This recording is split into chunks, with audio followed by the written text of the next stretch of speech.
एक बार की बात है, गौतम बुद्ध अपने शिष्यों के साथ एक गांव से दूर किसी नगर की तरफ जा रहे थे। गर्मी के दिन थे और रास्ता भी बहुत लंबा था।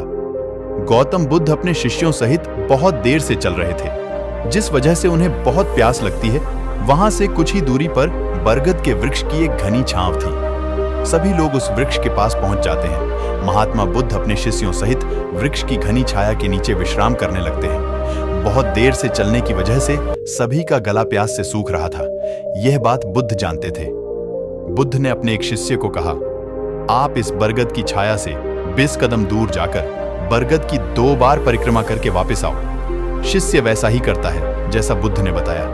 परिक्रमा के बाद जब शिष्य महात्मा बुद्ध के पास आया तो बुद्ध बोले कि क्या आपको किसी ठंडी हवा का अनुभव हुआ था? शिष्य बोला, हाँ महात्मा बुद्ध, उस उत्तर दिशा की तरफ से मुझे कुछ ठंडी हवा की अनुभव हुआ था। शिष्य की यह बात सुन महात्मा बुद्ध शिष्य से तुरंत बोले कि उसी दिशा में चले जाओ, जरूर वहां से कुछ ही दूर पर एक तालाब अवश्य मिलेगा।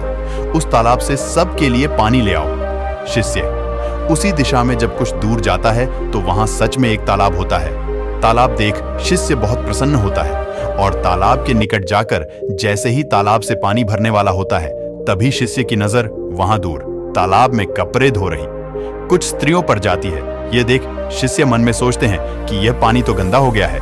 लेकिन जब शिष्य ध्यान से तालाब के पानी को देखते हैं कि अभी भी तालाब का कुछ पानी साफ है, इतने में बैलगाड़ी जोर से तालाब के किनारे से होती हुई निकल जाती है। बैलगाड़ी के पहिए तालाब की मिट्टी के ऊपर इतनी जोर से निकलते हैं कि तालाब के नीचे बैठी बहुत सारी मिट्टी तालाब के ऊपर आ जाती है, जिस वजह से तालाब का बचा हुआ पानी भी गंदा हो जाता है।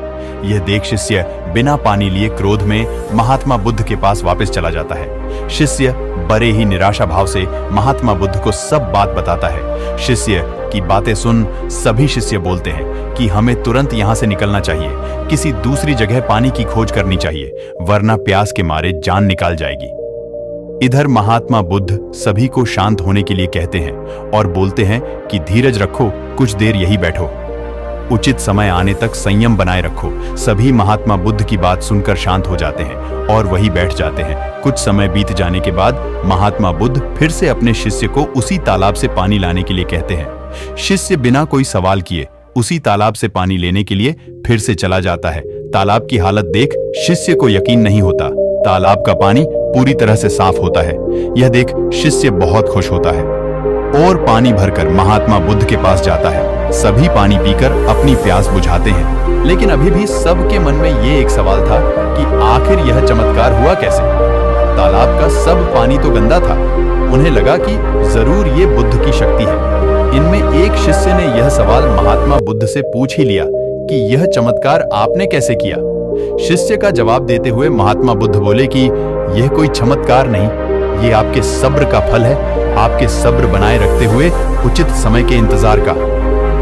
जितनी देर हम सब लोगों ने सब्र किया, उतनी देर तक तालाब के पानी के ऊपर तैर रहे सभी गंदे तत्व और मिट्टी तालाब के पानी के नीचे बैठ रहे थे। यदि उस समय आप लोगों ने सब्र न किया होता, धैर्य न रखा होता, तो आप सब इतनी गर्मी में पानी की खोज में प्यासे रहकर शायद अब तक मृत्यु को प्राप्त हो गए होते, क्योंकि यहाँ से अगला कोई तालाब है या नहीं, और होगा भी तो क्या उसका पानी साफ होगा या नहीं। इन सब कारणों से आप कभी प्यास न बुझा पाते और प्यास से मर जाते। फिर इतना बोलने के बाद महात्मा बुद्ध शिष्यों को एक सीख देते हुए कहते हैं कि जैसी भी स्थिति हम लोगों के समक्ष आज आई है, वैसी ही स्थिति और मुश्किल दौर जिंदगी के हर मोड़ पर आएंगे। तब उस समय भी आपको ऐसे ही संयम बनाए रखना होगा और अपने विवेक से काम लेते हुए ही आपको एक उचित फैसले के साथ सही नतीजे पर पहुंचना होगा।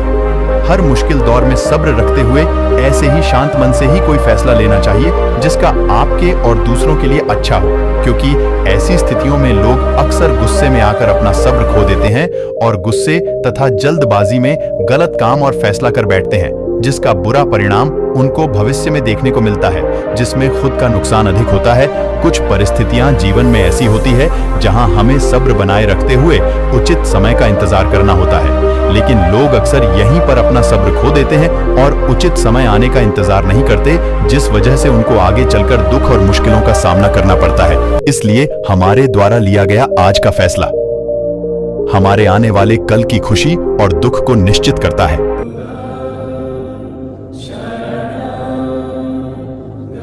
छा